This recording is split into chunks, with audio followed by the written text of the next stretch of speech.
पेट सफा आयुर्वेदिक चूरन, पेट सफा तो हर रोग दफा। उज्जैन रेलवे के जीएम आज सिंहस्थ की तैयारियों का लिया जायजा। सिंहस्थ में करोड़ों श्रद्धालु आएंगे उज्जैन।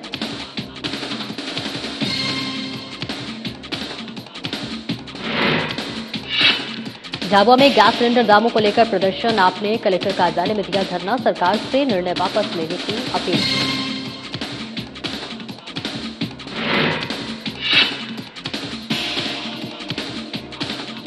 बैतूल में विस्फोटक से गौवंश की मौत पर उबाल। हिंदू संगठनों का कलेक्ट्रेट कार्यालय घेराव। एसआईटी जांच की मांग की।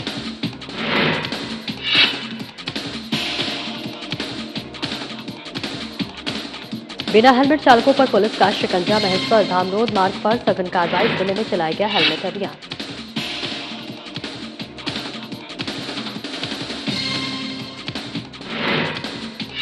और कटनी में गेहूं उपार्जन व्यवस्था सवालों में। मंडी का रुख करने पर मजबूर है अन्नदाता। उपार्जन केंद्रों बदलाव से किसान परेशान।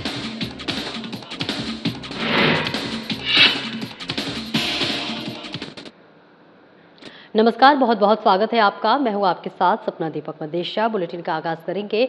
पश्चिम रेलवे के महाप्रबंधक रामाश्रय पांडे उज्जैन आए और सिंहस्थ की तैयारियों का जायजा लिया। इस दौरान उन्होंने बातचीत में बताया कि इस बार रेलवे सिंहस्थ के दौरान यात्रियों की सुविधा के लिए 7800 यात्री ट्रेन चलाएगा। इस बार 2028 में उज्जैन में सिंहस्थ महाकुंभ का आयोजन होगा, जिसमें देश विदेश से 20 करोड़ श्रद्धालुओं के आने का अनुमान है। इसी को देखते हुए रेलवे विभाग ने तैयारियां तेज कर दी हैं। इन्हीं सब तैयारियों का जायजा लेने के लिए मुंबई से पश्चिम रेलवे के महाप्रबंधक रामाश्रय पांडे उज्जैन आए और रेलवे प्रशासनिक अधिकारियों को साथ लेकर विभिन्न निर्माण कार्यों का निरीक्षण किया। इसके बाद रेलवे जीएम ने उज्जैन रेलवे स्टेशन पर मीडिया के साथ बातचीत में बताया कि इस बार सिंहस्थ के दौरान 20 करोड़ यात्रियों के आने का अनुमान है। इसी को ध्यान में रखते हुए रेलवे तैयारियां करा रहा है। रेलवे इस बार सिंहस्थ के दौरान यात्रियों की सुविधा के लिए 7800 से अधिक ट्रेन चलाएगा। इसके लिए शहर के बाहर चिंतामढ़, पंवासा, विक्रमनगर और पिंगलेश्वर में अत्याधुनिक रेलवे प्लेटफॉर्म बनाए जा रहे हैं।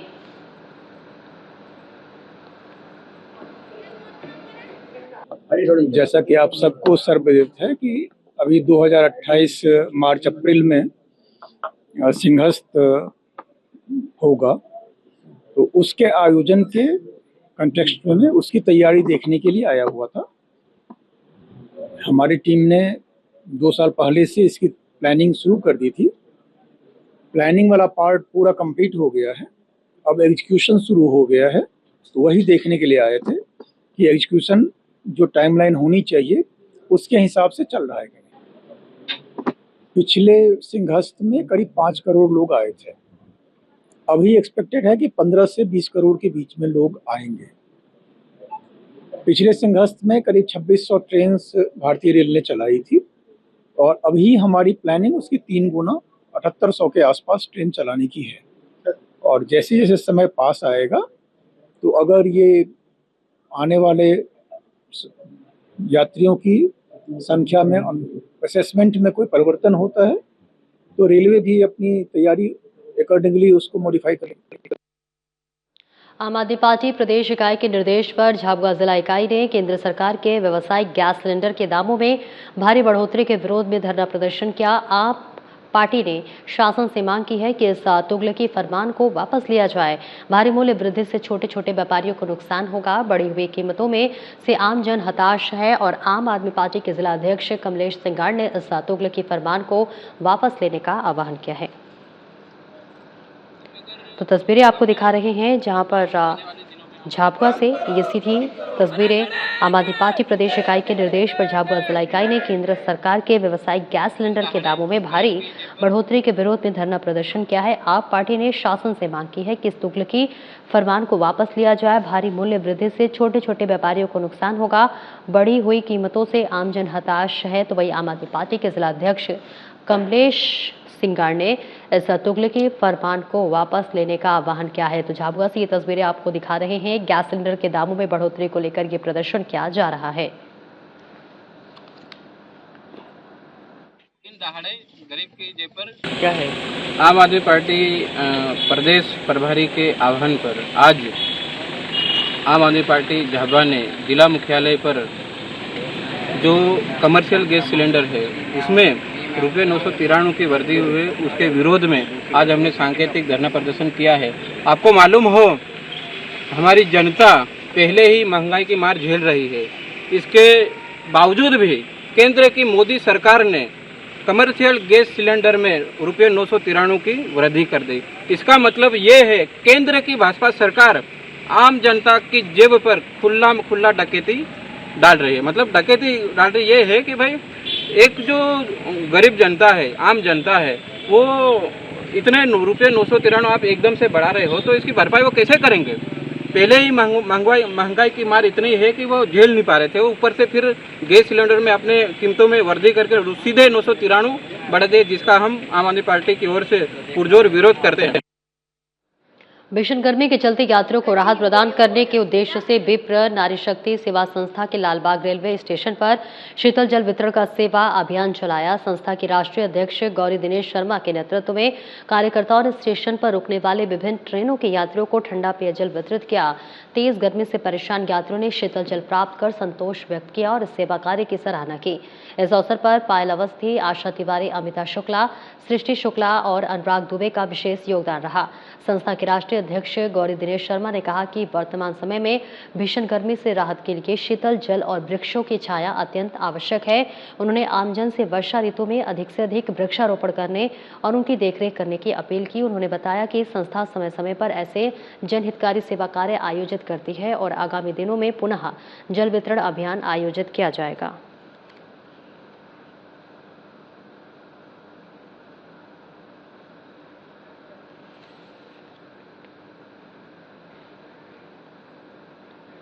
आगे बढ़ेंगे। बैतूल के कोयलारी क्षेत्र में आटे में लिपटे विस्फोटक चारे से गौवंश की मौत के विरोध में बुधवार को हिंदू संगठनों ने कलेक्ट्रेट कार्यालय पर जोरदार प्रदर्शन किया।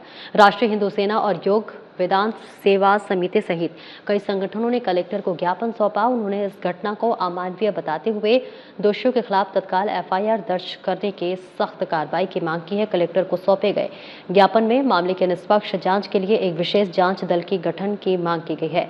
संगठनों ने अपील की है कि दोषियों को शीघ्र गिरफ्तार कर फास्ट ट्रैक कोर्ट में मामले की सुनवाई की जाए और उन्हें कठोरतम सजा मिले। प्रदर्शनकारियों ने चेतावनी दी है कि यदि प्रशासन ने जल्द ही सख्त कानून नहीं उठाए तो वे अपना आंदोलन और तेज करेंगे। प्रदर्शनकारियों ने प्रशासन से गंभीर रूप से घायल गौवंश के समुचित इलाज और मृत पशुओं के सम्मानजनक अंतिम संस्कार की व्यवस्था करने की मांग की है।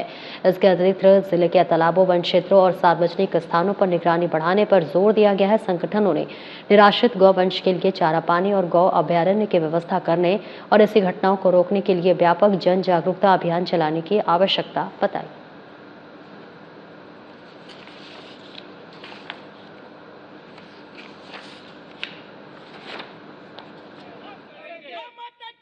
इस तरह की घटनाएं जो हैं ये निश्चित रूप से एक चिंता के विषय और कहीं ना कहीं हमारे सांप्रदायिक वातावरण को भी खराब करती हैं। इसलिए न केवल इस घटना पे कार्रवाई होना चाहिए बल्कि जिला प्रशासन को आवश्यक प्रबंध करना चाहिए इस तरह की घटनाएं आगे न घटित हों।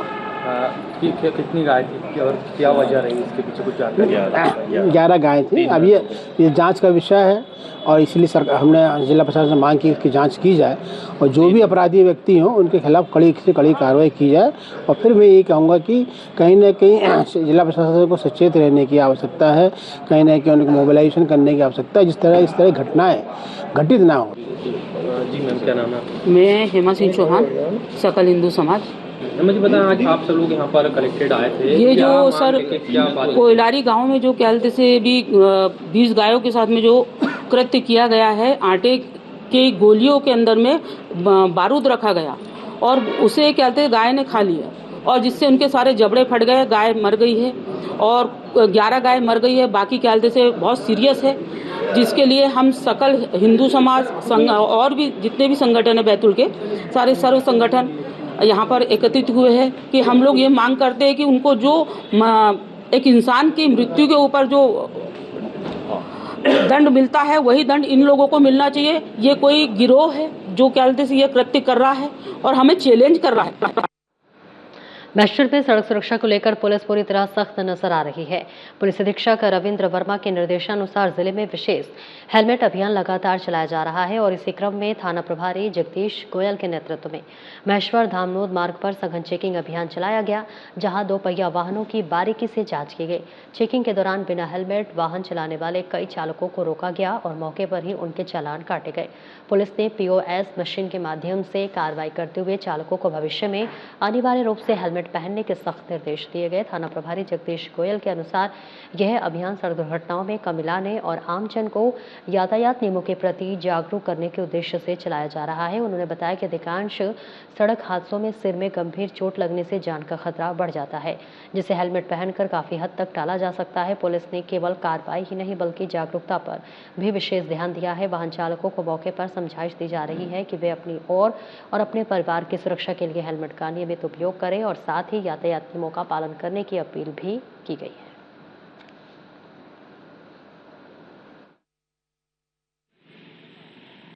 पुलिस अधीक्षक महोदय खरगोन के निर्देशन में अभी हमारे यहाँ यातायात विशेष अभियान चल रहा है, जिसमें मुख्य उद्देश्य यातायात दुर्घटनाओं में कमी लाना है। इसके लिए लोगों में जागरूकता भी उत्पन्न करने का काम कर रहे हैं। साथ ही जो नियमों का उल्लंघन करे तो सख्त दंडात्मक कार्रवाई भी कर रहे हैं। इसमें मुख्य रूप से हेलमेट के प्रति अवेयरनेस करना, लोगों को शराब पीकर वाहन न चलाना आदि हम उनको समझाइश दे रहे हैं और साथ ही हम कार्रवाई भी कर रहे हैं। खबर कटने से है, जहां बड़े किसानों का आरोप है कि शासन ने स्लॉट बुकिंग प्रक्रिया में हुई देरी और उसके बाद अचानक उपार्जन केंद्रों में किए गए बदलाव ने उनकी मुश्किलें कई गुना बढ़ा दी है।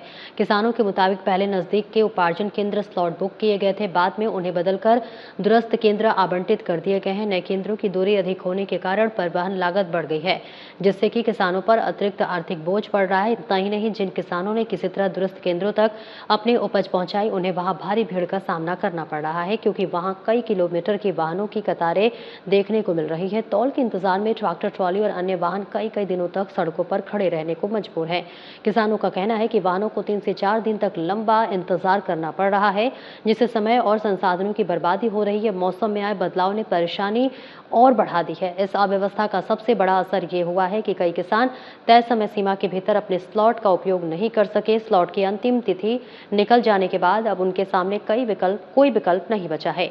मजबूरी में किसान अपनी मेहनत की उपज खुले बाजार पर या मंडियों में कम कीमत पर बेचने को विवश हैं, जिससे उन्हें आर्थिक नुकसान उठाना पड़ रहा है। किसानों ने जिला प्रशासन से मांग की है कि इस पूरे मामले को लेकर गंभीरता से लिया जाए और ऐसी व्यवस्था बनाई जाए जिससे किसानों को बार-बार केंद्र बदलने या फिर लंबी दूरी तय करने की परेशानी न झेलना पड़े। साथ ही स्लॉट बुकिंग प्रणाली को और अधिक पारदर्शी और समयबद्ध बनाने की आवश्यकता बताई गई है, ताकि भविष्य में इस तरह की स्थिति उत्पन्न न हो।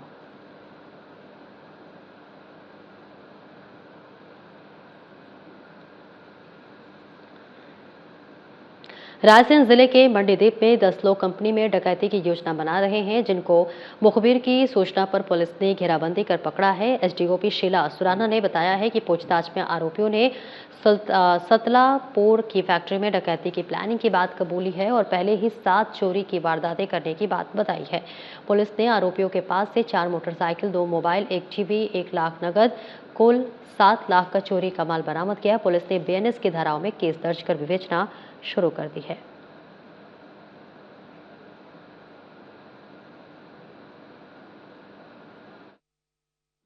रायसेन पुलिस को एक बड़ी सफलता मिली है, जिसमें डकैती की प्लानिंग कर रहे 10 आरोपियों को गिरफ्तार किया गया है, जिसमें 7 चोरियां उजागर की गई है। दिनांक 5/5/2026 को पुलिस द्वारा गंभीर सूचना प्राप्त होती है, जिसमें जिलेटिन चौराहा मंडीदीप के पास में कुछ संदिग्ध व्यक्तियों द्वारा डकैती की प्लानिंग की जो है योजना बना रहे हैं, ऐसी सूचना प्राप्त होती है।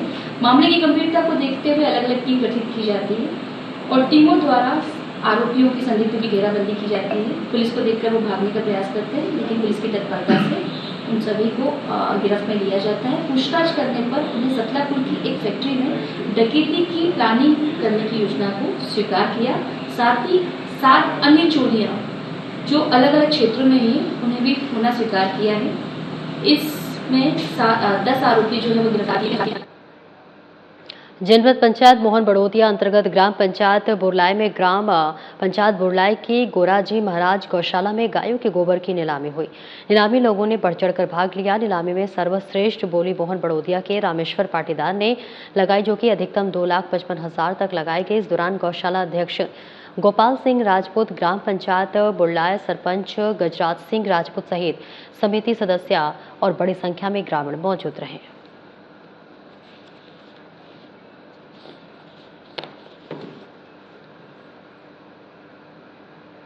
तामिया विकासखंड के अंदर ग्राम पंचायत दोरियाखेड़ा गांव में इन दिनों पीने के पानी की भीषण समस्या बनी हुई है।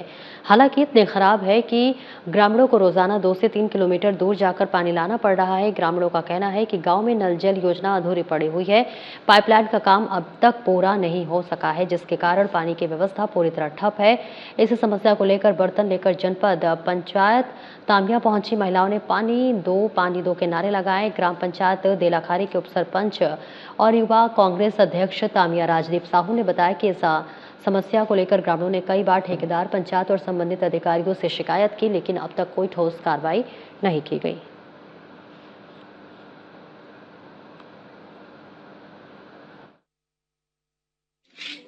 लोगों के साथ जनपद पंचायत के प्रांगण में एक सांकेतिक धरना प्रदर्शन के माध्यम से पानी की समस्या को लेकर आए हुए हैं। विगत 6 महीनों से विकट पानी की समस्या बनी हुई है। चूंकि ये गर्मी का समय और है तो और अधिक पानी की समस्या इस समय बनी हुई है। ग्राम पंचायत को कई बार आवेदन के माध्यम से और मौखिक रूप से बोलने के बाद भी समस्या का निराकरण नहीं हुआ था। पीएचई के संबंधित अधिकारियों से भी बार बार निवेदन करने के बाद समस्या का समाधान नहीं हो पाया। जो नल जल योजना की पाइपलाइन डली है वो अभी तक सुचारू रूप से संचालित नहीं है और पानी की समस्या निरंतर बढ़ती जा रही है। आज दोरियाखेड़ा ग्राम पंचायत से कुछ महिलाएं यहाँ उपस्थित हुई हैं अपनी पानी की समस्या को लेकर के, और इसमें उनको अवगत कराया गया है कि अभी जल जीवन मिशन अंतर्गत ग्राम में पाइपलाइन विस्तारीकरण का कार्य हो चुका है और सोर्स से जोड़ने का काम आज शाम तक हो जाएगा। अस्थायी कनेक्शन अभी बिजली का लिया हुआ है, उसको भी स्थायी रूप से लेकर के इसको हम लोग आज शाम तक के चालू करवा देंगे और ठेकेदार को एक नोटिस जारी करवानी। देवास में प्रधानमंत्री ग्राम सड़क योजना के तहत बन रही सड़क की गुणवत्ता पर सवाल खड़े हो गए हैं। साता न्यूज की टीम की ग्राउंड जीरो पर जाकर की गई पड़ताल में सामने आया कि आदर्श ग्राम चिड़ावत से बनारसी तक बन रही करीब 4 किलोमीटर की सड़क में गुणवत्ता की अनदेखी हो रही है। नई सड़क का डामर कई जगह से उखड़ हुआ है, जबकि किनारों पर काम अधूरा नजर आ रहा है। ऐसे में ग्रामीणों का कहना है कि निर्माण में घटिया सामग्री का उपयोग किया गया है, जिसके चलते सड़क टिक नहीं पा रही है। ग्रामीणों ने नाराजगी जताते हुए इस मामले की शिकायत सीएम हेल्पलाइन पर दर्ज कराई है और जांच की मांग की है। ग्रामीणों ने बताया कि पहले रतनखेड़ी में भी इसी तरह की समस्या सामने आई थी, जहां बारिश के दौरान सड़क खराब हो गई थी और आवागमन प्रभावित हुआ था।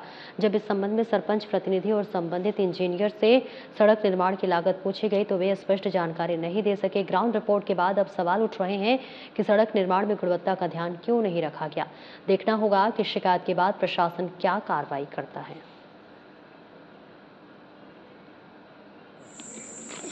देवास शहर में चिड़ावत वो क्षेत्र है जहाँ लोग वर्षों से सड़क के लिए परेशान थे। ये वो मार्ग है जो सीधे चिड़ावत से रतनखेड़ी के लिए निकलता है और तकरीबन 5 से 6 किलोमीटर की ये डामर की सड़क जो बन रही है, ये किस तरह की बन रही है साफ साधना इसके कैमरे में देखी जाएगी। हालांकि इस पर जिम्मेदारों का ध्यान नहीं है और जिस तरह से डामर की किनोर और डामर निकल के हाथ में आ रहा है, कहीं न कहीं एक बड़ी नाकामी या फिर प्रशासन की अनदेखी सामने कैमरे में नजर आ रही है। हम कुछ लोगों से बात करेंगे। सर, किस तरह की सड़क बन रही है, कहाँ से कहाँ की बन रही है? सर देखो, सड़क बन रही है वो ठीक है, अच्छा है, बनना चाहिए क्योंकि आम आदमी को उससे सहायता रहती।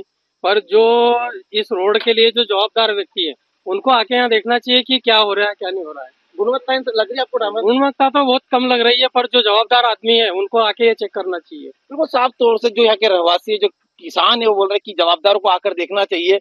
और भी कुछ लोग जो बेचारे इस मार्ग से निकलने के लिए मजबूर होते हैं और कहीं न कहीं जो अब डामर मिली है उसको लेकर उनकी नाराजगी साफ देखने को मिल रही है। किस तरह की सड़क बन रही है? शासन और प्रशासन का खेल है साहब, ये तो फुल भ्रष्टाचार है। कोई मतलब भी कोई देखने वाला नहीं, कुछ नहीं, कोई नहीं देखने वाला। जो हो रहा है ये एक बारिश भी नहीं चलेगा और वापस इससे तो कच्चा रोड ही अच्छा था। ये तो और आम आदमी को परेशान होगा, इस पे वो गिरेगा, एक्सीडेंट होंगे, सब कुछ होगा इस पे।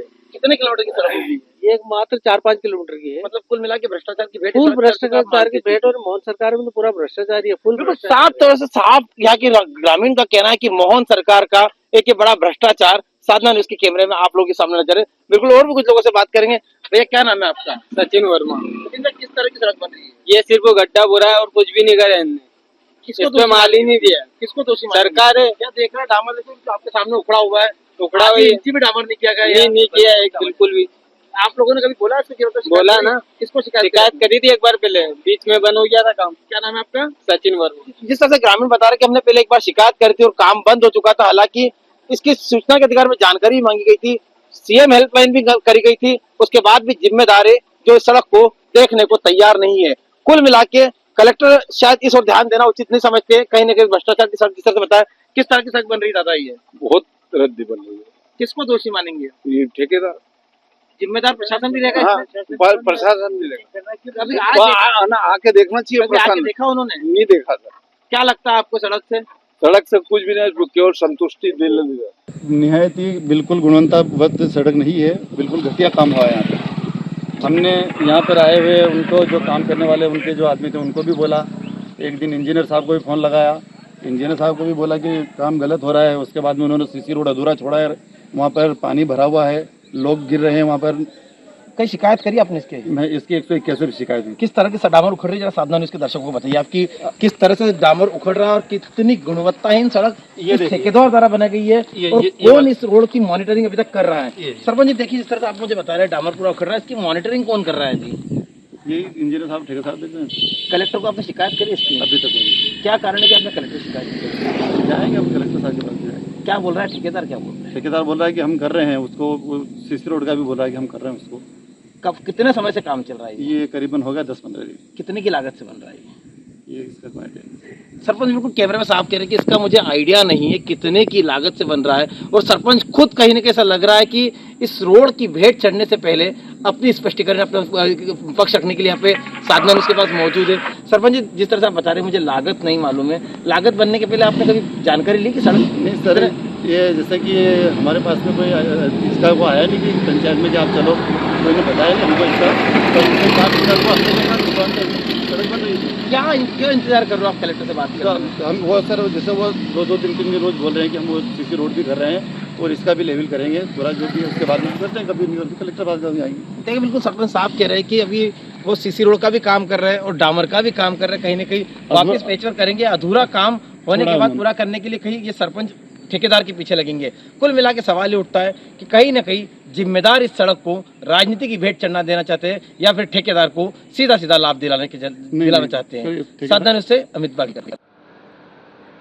सारंगपुर में गौवंश की हत्या कर उसके अवशेष बेचने वाले आरोपियों के खिलाफ प्रशासन ने कड़ी कार्रवाई करते हुए उनके घरों पर बुलडोजर चलवाया है। कार्रवाई के दौरान एसडीएम रोहित बम्होरे ने एसडीओपी अरविंद सिंह, तहसीलदार आकाश शर्मा, थाना प्रभारी राहुल रघुवंशी सहित पुलिस और नगर पालिका का स्टाफ मौजूद रहा।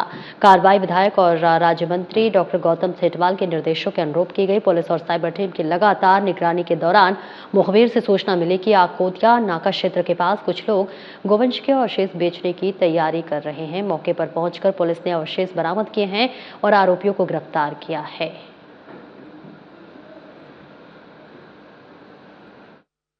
अवैध अतिक्रमण था, अवैध बिना बिल्डिंग परमिशन के था, तो नगर पालिका से विधिवत हमने इसमें नोटिस शामिल कराने के बाद इसमें आज कार्रवाई की। तो एक पटेलवाड़ी और एक मुकेशवाड़ी शांतिपूर्वक कार्रवाई संभव। इस साल की पहली नेशनल लोक अदालत 9 मई को आयोजित की जाएगी, जिसमें नगर निगम संपत्ति कर और जलकर सरचार्ज पर 100% तक छूट देगा। सभी 22 जोनल कार्यालय, रजिस्ट्रार ऑफिस से लेकर निगम मुख्यालय पर इसके इंतजाम किए जा रहे हैं। संपत्ति कर के ऐसे प्रकरण जिनमें कर तथा अधिभार की राशि 50,000 तक बकाया होने पर अधिभार में 100% तक की छूट, ऐसे प्रकरण जिनमें कार और अधिभार की राशि 50,000 रुपये से अधिक तथा 1 लाख तक बकाया होने पर अधिभार में 50% तक तक की छूट और ऐसे प्रकरणों जिनमें कर और अधिभार की राशि 1 लाख से अधिक बकाया होने के पर अधिभार में 25% तक की छूट प्रदान की जाएगी। जलकर में भी सरचार्ज पर छूट दी जा रही है। इंदौर नगर निगम के आयुक्त क्षितिज सिंघल ने 9 मई को निगम मुख्यालय व निगम के समस्त झोनल अधिकारियों कार्यालयों पर आयोजित नेशनल लोक अदालत का लाभ लेने हेतु संपत्ति करदाता व जल करदाताओं से अपील की है कि वे इस नेशनल लोक अदालत में जाकर संपत्ति कर और जल कर जमा कराए तथा अधिभार में छूट का लाभ लेकर शहर विकास में सहयोग प्रदान करें। देखिए, अभी लोक अदालत का 9 मई को आयोजन है और जैसा कि हर लोक अदालत में सुविधाएं रहती हैं जो छूट की सरचार्ज पे, वो इस बार भी हैं।